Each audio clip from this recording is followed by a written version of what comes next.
Dr. Raveena Desraj Shrestha is a well-known face and international award-winning banker in Nepal. She is currently working as an Assistant Deputy CEO at Mega Bank Private Limited. She is also the Vice Chairman of the Women Entrepreneurs Committee under the Central Office of the FNCCI. She started her career as a trainee assistant in Standard Chartered Bank and worked there for 13 years. Before switching to Nabil Bank, she served as a business development manager for the bank. Then she worked as a chief consumer officer at Nabil Bank for 5 years. Raveena says she feels content as a banker and sums her passionate 27-year-long journey like this. 27 years in banking, well, let's take it that way, but not in a morose way. If I were to die 5 minutes from now, or 5 days from now, or 5 months from now, I think I'll die a happy banker. Banker in the sense, in terms of, I'll die a happy professional. I think in any profession that you are in, at the end of the day, it's about the contribution that you make. And if I were to assess what kind of contribution I have made in the banking industry, I think it has been pretty influential, and in terms of getting people to become better professionals, which is, I'm talking about the staff who have worked with me. There are people who have progressed from assistant levels, including myself, from assistants to managers, and they're managing teams at the moment. So it's been very, very fulfilling. But when you look out in terms of the kind of contribution you have made in the national context or in the banking industry, if you look at consumer finance today, consumer finance, I was very lucky to be part of the team that introduced consumer finance to Nepal. So I think that is one contribution that I can look back, and like I said, if I were to die today, 5 months from now, or 5 days from now, or 5 minutes from now, I think in the spirit sense, I would say, yeah, I did make a contribution in Nepal, in the profession that I was in terms of the consumer finance, getting people, the retailers, the consumers to want to seek for more, to uplift their lifestyle, their finances, and getting people to understand the concept of saving, and also contribution to the industry as well as the country as a whole. So I think it has been great in terms of also microfinance. In a country like Nepal, in a developing country like ourselves, which is still in a very in a progressive state, I would like to think. There's still a lot to be done as a banker, but then we have reached where a lot of people have not, and now I'm talking about the institution that I am in right now.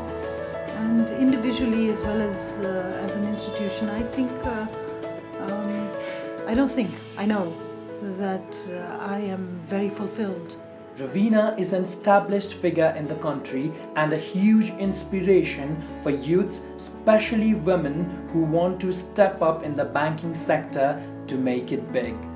A mother and a manager of 2 successful actor sons, she is a driven woman who has strong opinions about almost anything and everything. She talks about the present entrepreneurship, management, business and economic environment as a whole in Nepal. She also mentions the prospects, opportunities and the challenges along. The beauty of being in a developing nation, there are 2 things. You can either look at a country and say, oh, it's a country that needs a lot of development, and so let me get out of here, or there's too much to be done. Or you can look at a country which is developing and say, wow, there's a lot to be done. How can I contribute? And for people who've reached a mature stage in their careers, I think, I'm talking about myself personally, I think in a country like Nepal, there's still so much to be done. So I see only opportunities, and this is something that I've said in a lot of interviews. When I talk to people, even entrepreneurs at the moment, for quite a while, I speak to entrepreneurs and I tell them, look, I know things are difficult in the sense because of a political situation which has not been very stable. Hopefully, fingers crossed, things will look up. Things will look up soon, and we will get our act together. And there are a lot of opportunities for entrepreneurs, whether it be Nepal as a country. I think we need to get the people who've left the country back home. We need to get them back home. We need to get them back home, make such a country that is looked upon by the citizens as a place where I can stay as a first-class citizen in my own country and contribute and build my own nation, instead of going out and working as second-class citizens or working as laborers or various kinds of jobs that people are doing, whether it be blue-collared or white-collared. So I see good prospects for Nepal. That's the reason why I'm still here as well. As of now, I'm still here because I still see opportunities in Nepal. And when I see what is happening and the kind of the way people are thinking at the moment in terms of businesses and how the youth, even small and medium enterprises, the way they are thinking, entrepreneurship has become the buzzword for quite a while. There are people who are very, very interested in contributing, in creating jobs, in becoming their own bosses, tapping into technology, the latest, whatever is missing in the country, or whatever the consumers are not getting, or whatever the businessmen are lacking, and trying to build that and lobby that and incorporate that into their businesses so that as a whole, as an individual, it becomes a better place to live, a more lucrative in terms of businesses to run. And there are lots of investments that are being made in terms of the training and the resource people that are being built and who are thinking of, now training people. I'm sure, of course, there are lots of new concepts when we look out not very far, even in Southeast Asia. But we definitely do have a long way to go, but there are lots of programs that are being run which encourage entrepreneurship. So I do see good prospects for Nepal, and if all of us put our heads together, I think Nepalese, we are very resilient. We're amazing people, and not just resilient, but very intelligent and calm, patient people who have amazing ideas. It's in our blood. So if we can actually channelize that and focus on how to build better lives for ourselves, and also to contribute in such a way that we are proud to hold our Nepali citizenship, to show our Nepali citizenship, and when we travel out to show our green passport, our Nepali passport. I think that's the way it should be. But as a country, I think things are looking up. I've always been very, very positive.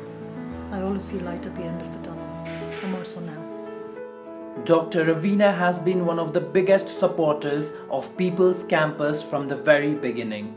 She is one amongst very few who generously invested her time on the students of People's Campus. The students were lucky enough to have met her twice for both the print and video interview. How did she feel interacting with the young energy of People's Campus? Let's have a look. I was absolutely bowled over and delighted when I met Pravash, and I met the entire team who came here to interview me. And I consider myself blessed as well, to use a cliched line. Yeah, blessed, yes. Because, and I think the word blessed is not overused, because having met them, I was more encouraged to, I always think that the youth have brilliant minds, and your DNA is, evolved to who you are now and how you all think, because the future is all, the future is you. The future is you. We can sit here and we can share our experiences of how life has worked for us and what did not work for us, and it'll be up to you all to pick up from where we did not do very well, and see if you can relate that into your own lives and maybe not do what we did and where we stumbled. But it was amazing meeting you all, because I saw such bright minds. I saw the willingness to want to do something. I saw a very, very intelligent, bright minds, and with the willingness to do something. And if that is an ingredient that brings about a lot of change. For me, I was very happy and delighted to meet whoever I did individually. I'm sorry I didn't remember all your names, but I hope to meet you all again, and it's a wonderful experience. And once again, I'll say I feel blessed that I met you all. So thank you for coming to visit me. That kind of reaction from Dr. Raveena herself has really encouraged all the students of People's Campus. She thinks the youth are the future and they should not bound themselves with limitations. She believes the sky is the limit and we should always be curious. Let's see what more she has to say to everyone who is watching right now. My message to everyone watching this video is very simple, which is what I said in the last interview, and what you will find in a lot of my interviews is, this is one lifetime. Who knows what's going to come after? So do not stifle the kind of dreams that you have, and especially the youth. Make sure that you let yourself flower. And so what if you make mistakes? To the youth as well as people of any age, you know, it's one lifetime. So if you have dreams within you, go out and try them out. You know, I've met so many people who confine themselves to the four, you know, the self-constructed boxes that they have around themselves. Go out and pursue your dreams, and who knows, you may be a good guitarist, or you may be a good doctor, but you also might be a very, very good motivational speaker. You could be a very, very good, there could be a book inside of you. Please follow your dreams. And there was one quote that I always remember, which is, you know, let me have led my life in such a way that when I reach my deathbed, or even if it's in a flash, I will go there saying, whoa, the ride has been spectacular and I did not miss out on anything. You know, like I said, as a professional, even if I die 5 minutes from now, I am fulfilled. I am totally fulfilled. Lead a life that makes you fulfilled. And if you need to make changes, do that. It's one lifetime. Make the most of it. Dr. Raveena Desraj Shrestha is a true definition of women empowerment. She is one of the biggest inspirations for the students of People's Campus. We would like to thank her for her time and wish her a happy, healthy, and more successful life ahead.